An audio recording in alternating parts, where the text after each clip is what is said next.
Certaines personnes ont le sentiment d'être pris dans une sorte de cercle répétitif. Elles ont le sentiment de vivre à chaque fois les nouvelles choses, comme par exemple un nouveau partenaire, et elles ont le sentiment de revivre des choses qu'elles avaient vécues déjà avec le partenaire précédent. Comment vous pouvez expliquer ça?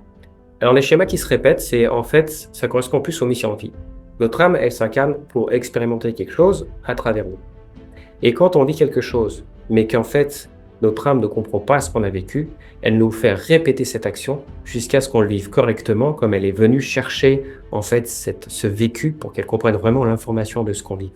C'est-à-dire que notre âme, elle a besoin de grandir, sinon elle n'a pas d'intérêt de nous faire déjeuner. Donc quand on va expérimenter des choses qui se répètent, c'est qu'on n'a toujours pas compris qu'il fallait les expérimenter autrement pour passer à l'étape suivante et du coup avoir une mission qui est après plus intéressante. C'est-à-dire, est-ce que ce serait tirer des éléments positifs de cette relation, par exemple? Pas forcément. C'est expérimenter ce que notre âme a besoin qu'on expérimente. Donc ça n'a rien à voir avec la qualité de la relation, mais beaucoup plus ce pourquoi on est fait en fait. C'est un choix un petit peu le principe du destin. On choisit pas la figure qu'on a et on choisit pas finalement ce qu'on aime vraiment. On se rend compte qu'on a des préférences dans la vie et ces préférences nous permettent d'aller vers un chemin ou un autre. Et après, quand on vit des expériences, et ben parfois ces expériences, on n'arrive pas à savoir les vivre correctement parce qu'il nous manque des éléments. Et c'est pour ça que dans ce cas-là, on a besoin de comprendre plus et de revivre pour vraiment passer à l'étape suivante. Donc si vous êtes bloqué dans votre vie, expliquez-moi en commentaire, en une phrase, votre situation et je vais vous donner une clé pour que vous puissiez débloquer cette situation. De plus en plus, on parle de mémoire cellulaire. Est-ce qu'on peut conserver des traumas de nos vies passées? Oui, ça en fait, ça s'appelle le karma. Le karma, c'est la somme de toutes nos vies passées jusqu'à maintenant, positif et négatif. Et le dharma, c'est l'émotion que j'ai actuellement qui nourrit mon karma.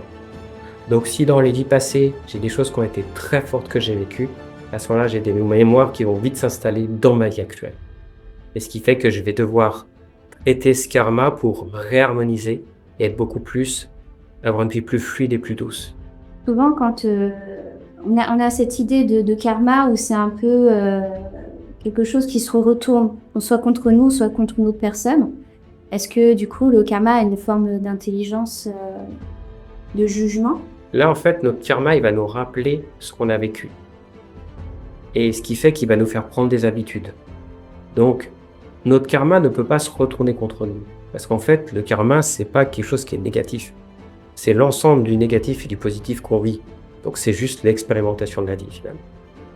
Et ce qui fait que quand j'ai l'impression d'avoir un mauvais karma, c'est juste que je répète des situations ou des schémas parce que je ne comprends pas ce que mon âme doit vivre, en fait, à travers moi, pour que je puisse avancer dans la vie.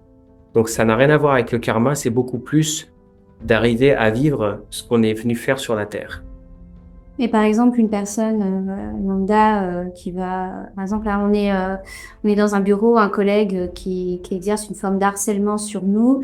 Au bout d'un moment, il lui arrive quelque chose et on va lui dire, ah bah, c'est le karma. Est-ce que du coup, il y a quelque chose qui est arbitraire et qui va exercer une sorte de punition sur cette personne-là?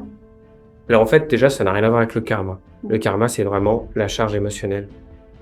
Donc, c'est beaucoup plus un concours de circonstances, de situations où nous, on est harcelé, oui, par quelqu'un au travail parce que on n'arrive pas encore à passer le pas de trouver le moyen d'arrêter ce harcèlement. Donc, en fait, la vie nous met face à nous des problèmes et en fait, qui sont des challenges pour avancer. Donc, dans ce cas-là, c'est pas agréable à vivre, mais il faut trouver une solution pour sortir de ça. Et ça n'a rien à voir en fait avec le karma. C'est vraiment ce qu'on est en train de vivre maintenant, où on a une mission de vie quelque part, une destinée où on doit passer par là.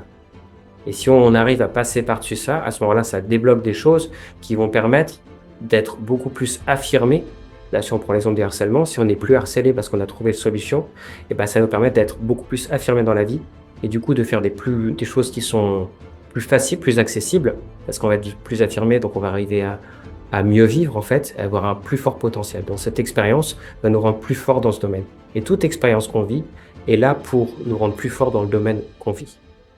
Donc si vous êtes bloqué dans votre vie parce que vous vous sentez trop harcelé sur quoi que ce soit, expliquez-moi en une phrase votre situation en commentaire et je vous expliquerai comment la débloquer. Je vous donnerai un outil pour avancer dans votre vie. Si cette vidéo vous a plu, n'hésitez pas à me mettre un pouce bleu et à cliquer sur s'abonner en activant la petite clochette pour ne manquer aucune des prochaines vidéos. À bientôt.